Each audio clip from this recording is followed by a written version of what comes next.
কোথায়? পালানোর চেষ্টা শওকতের, বাংলাদেশে পালানোর চেষ্টা করছে শওকত, বাইকে পালানোর চেষ্টা, সাগরেদকে নিয়ে পালানোর চেষ্টা করেছে শওকত মোল্লা, সঙ্গে দুটো ব্যাগ। 8ই জুন শওকতকে ইডি দপ্তরে তলব করেছে। ইডি দপ্তরে যদি হাজিরা না দেয় শওকত, সেক্ষেত্রে কি পদক্ষেপ হবে তার বিরুদ্ধে?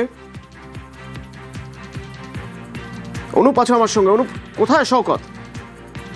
যেমন শওকত মোল্লা তিনি কিন্তু এসআই দপ্তর থেকে 8ই জুন তলব করা হয়েছে এবং তাকে তলব করার কারণ যেহেতু তাকে জিজ্ঞাসাবাদ করতে চায়, তার কারণ তাকে খোঁজ পাওয়ার জন্য কিন্তু এনআইএ আধিকারিক তারা মরিয়া হয়েছিল এবং গোটা যে এই ঘটনা তার পরবর্তী ক্ষেত্রে কালকে দিনভর যখন শওকত মোল্লার খোঁজ করা হয় তার পরিবারের সদস্যদেরকে জিজ্ঞাসাবাদ, তার ছেলেকে জিজ্ঞাসাবাদ, তারপরেও কিন্তু খোঁজ পাওয়া যায়নি। কিন্তু এনআইএর পক্ষ থেকে মনে করা হচ্ছে শওকত মোল্লা তিনি বাংলাদেশে পালিয়ে যাওয়ার ছক করছেন এবং এই কারণেই তার গতিবিধি কি রয়েছে, গোটা বিষয়টা কোন দিকে দিয়ে যাচ্ছেন বা বর্তমান অবস্থান কোথায়, এই সমস্ত কিছু খোঁজ পাওয়ার জন্য ইতিমধ্যেই রাজ্য পুলিশের সঙ্গে প্রয়োজনীয় সহযোগিতা নেওয়া হবে।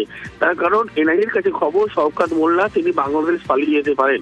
তার বিরুদ্ধে যে অভিযোগ রয়েছে সেই অভিযোগের ভিত্তিতে তাকে গতকাল থেকে খোঁজ করছিল শওকত। 8 তারিখে যদি হাজিরা না দেয়, 8 তারিখে যদি শওকত মোল্লা হাজিরা না দেন, মানে সোমবার, সেক্ষেত্রে ইডি কি পদক্ষেপ করতে পারে? শওকত মোল্লা যদি হাজিরা না দেন 8 তারিখে, সেক্ষেত্রে এনআইএর পক্ষ থেকে তাকে দ্বিতীয়বারের জন্য আবার নোটিশ করা হবে, যে আইনি প্রসেস রয়েছে সেগুলো মানা হবে।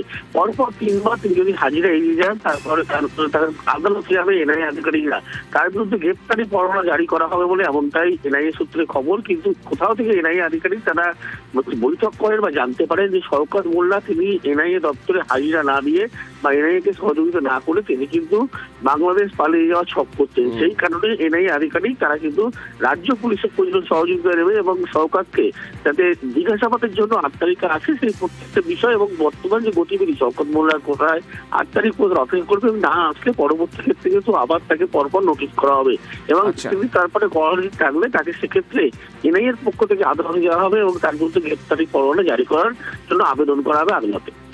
ধন্যবাদ।